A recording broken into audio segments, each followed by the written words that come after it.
இன்றைக்கு நாம் தியானிக்க இருக்கிற வசனம் சங்கீதம் 115 அதிகாரம் 9வது வசனம். இஸ்ரவேலே கர்த்தரை நம்பு, அவரே அவர்களுக்கு துணையும் அவர்களுக்கு கேடகமாயிருக்கிறார். இஸ்ரவேலே கர்த்தரை நம்பு. இஸ்ரவேல் ஜனங்களே, இப்போ நம்ம தேவனை நாம நம்புகிறோம், அவரை விசுவாசிக்கிறோம், அவருடைய பிள்ளைகளா இருக்கிறோம். இன்னைக்கு நாமும் தேவனுடைய பிள்ளைகளான இஸ்ரவேலர்களாக தான் இருக்கிறோம். அப்ப இன்னைக்கு அவரை நாம் நம்பும் போது அவர் நமக்கு துணையும் நமக்கு கேடகமா இருக்கிறார். இஸ்ரவேல் ஜனங்களுக்கு தேவன் துணையும் கேடகமா இருக்கிறேன்னு சொல்றாரு. எப்பொழுது தேவன் நமக்கு அடைக்கலமா இருப்பாராம்? சங்கீதம் 62:8 சொல்லுது, ஜனங்களே எக்காலத்திலும் அவரை நம்புங்கள், அவர் சமூகத்தில் உங்கள் இருதயத்தை ஊற்றி விடுங்கள், தேவன் நமக்கு அடைக்கலமா இருக்கிறார்.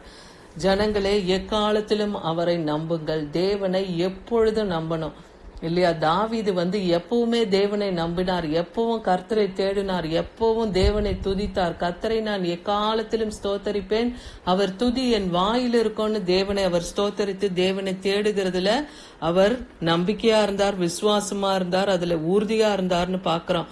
அப்போ நாம நம்முடைய தேவனுடைய சமூகத்திலே நம் இருதயத்தை ஊற்றி விடணும். எப்படிப்பட்ட நெருக்கம் நம் வாழ்க்கையில இருந்தாலும் தேவனுடைய பாதத்திலே நம்முடைய இருதயத்தின் காரியங்களை எல்லாம் ஊற்றும் போது அவர் நமக்கு அடைக்கலமா இருப்பேன்னு இந்த வசனத்தின் மூலமா சொல்றாரு.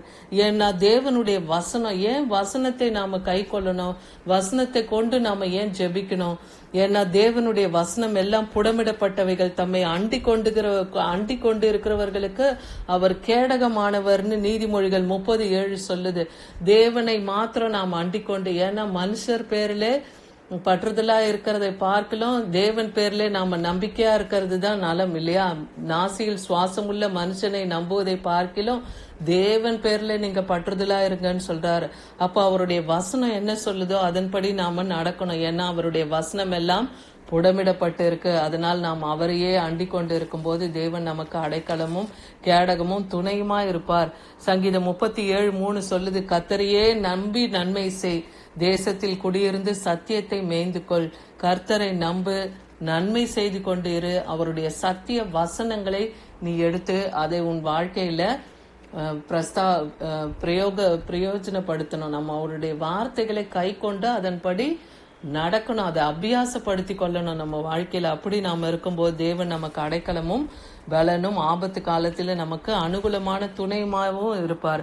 சங்கீதம் 118:2-4 வசனங்கள் சொல்லுது, அவர் கிருபை என்றும் உள்ளதென்று இஸ்ரவேல் சொல்லுவதாக. இன்னைக்கு நாம என்ன சொல்லணும்? தேவனுடைய கிருபை என்றும் உள்ளது என்று நாம் தேவனை நாம துதிக்கணும், ஸ்தோத்தரிக்கணும். ஏன்னா கர்த்தர் நல்லவர், அவர் கிருபை என்றும் உள்ளது. இயேசு நல்லவர், அவர் கிருபை என்றும் உள்ளது. அப்ப அவர் கிருபை யாருக்கு கொடுக்கிறார்? தகுதி இல்லாதவர்களுக்கு இல்லையா? தேவன் பாராட்டுகிற ஈவு, அவருடைய தயவு தான் அந்த கிருபை. யாருக்குமே கிடைக்காத அந்த கிருபைய அவர் தம்முடைய ஜனங்களுக்கு கொடுக்கிறார். அதனால அவர் கிருபை என்றும் உள்ளது என்று இஸ்ரவேல் சொல்லுவதாக சொல்றாரு. அவர் கிருபை என்றும் உள்ளது, கர்த்தருக்கு பயப்படுகிறவர்கள் சொல்லணும்னு சொல்லப்படுது. சங்கீதம் 118:4. தேவனுக்கு இன்னைக்கு பயந்து நடக்கிறோமா? அப்ப நீங்க சொல்லுங்க, உம்முடைய கிருபை என்றென்றும் உள்ளது, உம்முடைய கிருபை என்றென்றும் உள்ளதுன்னு சொல்லி தேவனை நாம துதிக்கணும். அப்ப அவர் கிருபை நம்மோடு கூட இருக்கும். தேவனுக்கு பயப்படுகிற பயம் நம்மோடு கூட இருக்கும்போது கர்த்தருடைய கிருபையும் நம்மை தாங்கும். சங்கீதம் 135:19-20 வசனத்துல பாருங்க, யாரெல்லாம் தேவனை துதிக்கிறாங்க, யாரெல்லாம் தேவனை ஸ்தோத்தரிக்கிறாங்க பாருங்க. லேவி குடும்பத்தாரே கர்த்தரை துதியுங்கள், கர்த்தரை ஸ்தோத்தரியுங்கள். ஆரோன் குடும்பத்தாரே கர்த்தரை ஸ்தோத்தரியுங்கள். கர்த்தருக்கு பயந்தவர்களே கர்த்தரை ஸ்தோத்தரியுங்கள்னு சொல்றாரு. லேவி குடும்பம், ஆரோன் குடும்பம்னா அவங்க தேவனுடைய ஊழியத்தை சேர்க்கிற நீங்க கர்த்தரை ஸ்தோத்தரிங்க. கர்த்தருக்கு பயந்து நடக்கிறவங்களே நீங்க கர்த்தரை ஸ்தோத்தரிங்க. அப்போ தேவன் உங்களுக்கு அடைக்கலமும் கேடகமுமா இருப்பார். இன்னைக்கு நமக்கு கூட தேவனுடைய பாதுகாப்பு வேணுமா? தேவனை துதிங்க, ஸ்தோத்தரிங்க, அவரை மகிமைப்படுத்துங்க. கர்த்தர் நம்முடைய எல்லா இக்கட்டுகளிலிருந்தும் நம்மளை நீங்களாகி ரட்சிக்க வல்லமை உள்ளவர். தாவீது இக்கட்டு நேரத்தை எல்லாம் தேவனை நோக்கி கூப்பிட்ட பொழுது அவருடைய எல்லா இக்கட்டிலிருந்து அவரை நீங்களாகி ரட்சித்தார்னு பாக்குறோம். உபாகமம் 33:29 பாருங்க, இஸ்ரவேலே நீ பாக்கியவான், கர்த்தரால் ரட்சிக்கப்பட்ட ஜனமே உனக்கு ஒப்பானவன் யாருன்னு வேதவசனம் சொல்லுது. அப்ப இஸ்ரவேல் ஜனங்கள் பாக்கியம் உள்ளது. நம்முடைய கர்த்தரை யாரெல்லாம் தேவனாய் தெரிந்து கொண்டு இருக்கிறோமோ அப்போ நாம எல்லாரும் பாக்கியவான்கள் இல்லையா? இஸ்ரவேலே நீ பாக்கியவான், கர்த்தரால் ரட்சிக்கப்பட்ட ஜனமே. இன்றைக்கு அவருடைய ரத்தத்தினாலே நாம் ரட்சிக்கப்பட்டிருக்கிறோம், அவர் கிருபையினாலே நாம மீட்கப்பட்டு இருக்கிறோம். நமக்கு ஒப்பானவர் யாரும் இல்லைன்னே சொல்றாரு. உனக்கு சகாயம் செய்யும் கேடகமும் உனக்கு மகிமை பொருந்திய பட்டயமும் அவரே. அவரே உன் சத்துருக்களை உனக்கு உன் சத்துருக்கள் உனக்கு இச்சகம் பேசி அடங்குவார்கள், அவர்கள் மேடுகளை நீ மிதிப்பாய்னே சொல்றாரு. இன்னைக்கு நமக்கு விரோதமாய் சத்துருக்கள் எழும்புகிறார்களா? அவர்களுக்கு விரோதமாய் கர்த்தர் யுத்தம் செய்வார். அவர்கள் இச்சகம் இன்னைக்கு நமக்கு விரோதமாய் பேசுகிறார்களா? அவர்கள் அடங்குவார்கள்னா இந்த பூமியில அவங்க இல்லாதபடிக்கு காணாமற் போவாங்க இல்லையா? அவர்கள் மேடுகளை நீங்க மிதிப்பீங்கன்னு இன்னைக்கு வாக்கு பண்ணுகிறார். எபேசியர் 1:12 சொல்லுது, தமது சித்தத்தின்படி ஆலோசனைக்கு தக்கதாக எல்லாவற்றையும் நடப்பிக்கிற அவருடைய தீர்மானத்தின்படியே நாங்கள் முன் குறிக்கப்பட்டு கிறிஸ்துவுக்குள் அவருடைய சுதந்திரமாகும்படி தெரிந்து கொள்ளப்பட்டோம். அப்போ தேவனால் நாம் முன் குறித்து இருக்கப்பட்டிருக்கிறோம் இல்லையா? உலகம் தோன்றுவதற்கு முன்பாகவே கர்த்தர் தம்முடையவர்களை தெரிந்து கொண்டிருக்கிறார். தம்முடையவர்களை அவர் முன்குறித்து வைத்திருக்கிறார். அவர் என்னென்ன அவருடைய ஆலோசனை, அவர் சித்தம் எல்லாம் நிறைவேறும்படியாக தீர்மானத்தின்படியே நம்மை முன்குறித்து வைத்திருந்து அவர் நம்மை தெரிந்து கொண்டிருக்கிறார்னு பாக்குறோம். அப்போ அவர் தெரிந்து கொண்டவர்கள் மீது அவர் எப்பவுமே என்ன பண்ணுவாரு? கிருபைய அவங்களுக்கு செய்வார், அவர்களுக்கு இரக்கத்தை செய்வார். சங்கீதம் 146:5-6 பாருங்க, உம்முடைய சிறந்த மகிமை பிரஸ்தாபத்தையும் உம்முடைய அதிசயமான கிரியைகளையும் குறித்து பேசுவேன். தாவீது தேவனை புகழ்ந்து பாடி அவருடைய கிரியைகளையும் அவருடைய மகத்துவத்தையும் அவர் சொல்லி சொல்லி துதித்தார். ஜனங்கள் உம்முடைய பயங்கரமான கிரியைகளின் வல்லமையெல்லாம் சொல்லுவார்கள், உம்முடைய மகத்துவத்தை நான் விவரிப்பேன்.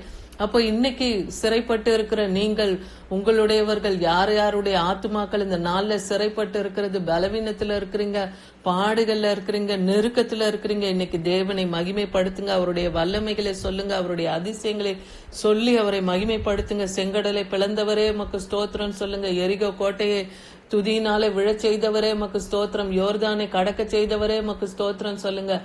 இஸ்ரவேல் ஜனங்களை கானானுக்குள் பிரவேசித்து கானானை சுதந்திரிக்கும்படியாய் வாக்கு தத்தம் பண்ணினதை அவர்களுக்கு சுதந்திரமாக கொடுத்தாரே, அவரை துதியுங்கள். அப்ப தேவனை நீங்க துதித்து அவருடைய நாமத்தை நீங்க பிரஸ்தாபப்படுத்தும் போது கர்த்தர் உங்களுக்கு அடைக்கலமும் கேடகமுமா இருப்பார். சங்கீதம் 130:4 சொல்லுது, கர்த்தரோ நீதி உள்ளவர், துன்மார்க்கர்களினுடைய கயிறுகளை அவர் அறுத்தார். இஸ்ரவேல் இப்பொழுது சொல்லுவதாக, துன்மார்க்கரின் கயிறுகளை அறுத்தவரே உமக்கு ஸ்தோத்திரம் சொல்லி தேவனை துதிங்க. அப்போ தேவன் உங்களுக்கு அடைக்கலமும் அரணுமாய் கேடகமாக கோட்டையுமாக தேவன் இருப்பார். இன்னைக்கு சொல்றாரு, சீயோனை பகைக்கிறவர்கள் அனைவரும் வெட்கப்பட்டு பின்னிட்டு திரும்புவார்கள்னு சொல்லப்படுது. இன்னைக்கு இஸ்ரவேல் ஜனங்களுக்கு எதிராக பாலஸ்தீனிய ஜனம் இன்னைக்கு யுத்தத்தை மேற்கொண்டு இருக்கிறாங்க இல்லையா? ஆனா இஸ்ரவேல் ஜனங்களோடு கர்த்தருடைய கரம் இருக்கிறது. கர்த்தர் இந்த யுத்தத்தை செய்து இஸ்ரவேல் ஜனங்களுக்கு ஜெயத்தை தரப்போகிறார். ஏன்னா சீயோனை பகைக்கிறவர்கள் அனைவரும் வெட்கப்பட்டு பின்னிட்டு திரும்புவார்கள்னே வேத வசனம் சொல்லுகிறத பாக்குறோம். சங்கீதம் 84:11 பாருங்க, தேவனாகிய கர்த்தர் சூரியனும் கேடகமானவர், அவர் கிருபையும் மகிமையும் அருளுவார், உத்தமமாய் நடக்கிறவர்களுக்கு நன்மையை வழங்காதிரார்னு இருக்கு. அப்போ தேவனுக்கு முன்பாக நீங்க மன உத்தமமாய் நடக்கும் போது தேவன் நிச்சயமாய் நன்மையை தருவார். அவர் உங்களுக்கு சூரியனும் கேடகமுமாய் இருப்பார். அவருடைய ஜனங்களை அவர் ஒரு பொழுதும் கைவிட மாட்டார். கர்த்தர் கிருபையும் மகிமையும் அவர்களுக்கு அருளுவார். இன்னைக்கு இஸ்ரவேல் தேசத்துல நடக்கிற அந்த யுத்தத்துக்காக நாம் ஒவ்வொருவரும் தேவ சமூகத்துல நிக்கணும். ஏன்னா எருசலத்துக்காக ஜெபிங்கள், எருசலத்தின் வாழ்வை காண்பா என்று வேத வசனம் சொல்லுது. இஸ்ரவேல் ஜனங்களுக்காக, அந்த தேசத்துக்காக தேவனிடத்துல இன்னைக்கு நாம கேட்போம். அவரே சூரியனும் கேடகமா இருந்து இந்த இக்கட்டான சூழ்நிலையில அவங்களை தேவன் விடுவிக்கணும். அந்த யுத்தத்தை அங்க ஓய பண்ணணும். கர்த்தருடைய வார்த்தை சத்தியம் உள்ளது, அது உண்மை உள்ளதா இருக்கு. அவருடைய பரிசுத்த நாமத்தை நம்புகிறவர்கள் நம்முடைய இருதயம் அவருக்குள் களி கூறணும். அவருடைய நாமத்தை நீங்க நம்புறீங்களா? உங்க இருதயம் களி கூறணும், எப்பவும் மகிழ்ந்து இருக்கணும்னு சங்கீதம் 33:21 சொல்லுது.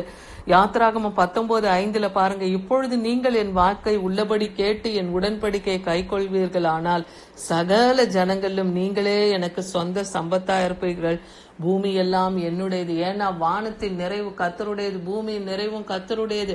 அப்ப இன்னைக்கு அவருடைய வாக்கை கேட்டு அவருடைய உடன்படிக்கையை கை கொண்டு நாம் நடப்போமானால் நம் சகல இந்த உலகத்துல இருக்கிற சகல ஜனங்களை பார்க்கலாம் தேவன் அவர் தனக்கு சொந்தமாய் நம்மை வைத்திருப்பேன்னு சொல்றாரு. பூமி எல்லாம் என்னுடையதுன்றாரு. அப்போ இன்னைக்கு கர்த்தரை நம்புங்க. கர்த்தரை நம்புகிறவர்கள் என்றென்றைக்கும் அசைக்கப்படாது நிலைத்திருக்கும் சீயோன் பர்வதத்தை போல் இருப்பார்கள்னு சங்கீதம் 125:1 சொல்லப்பட்டது போல நாம் கர்த்தரை நம்பும் போது அவரே நம் அடைக்கலமும் நமக்கு கோட்டையும் துணையுமா இருப்பார். தேவனை அண்டிக் கொண்டு இருப்பதே இன்றைக்கு நமக்கு நலம். நாம் அதை விசுவாசிப்போம், கர்த்தரை நாம் நம்புவோம், அவர் நமக்கு கேடகமாயிருப்பார். ஆமீன்.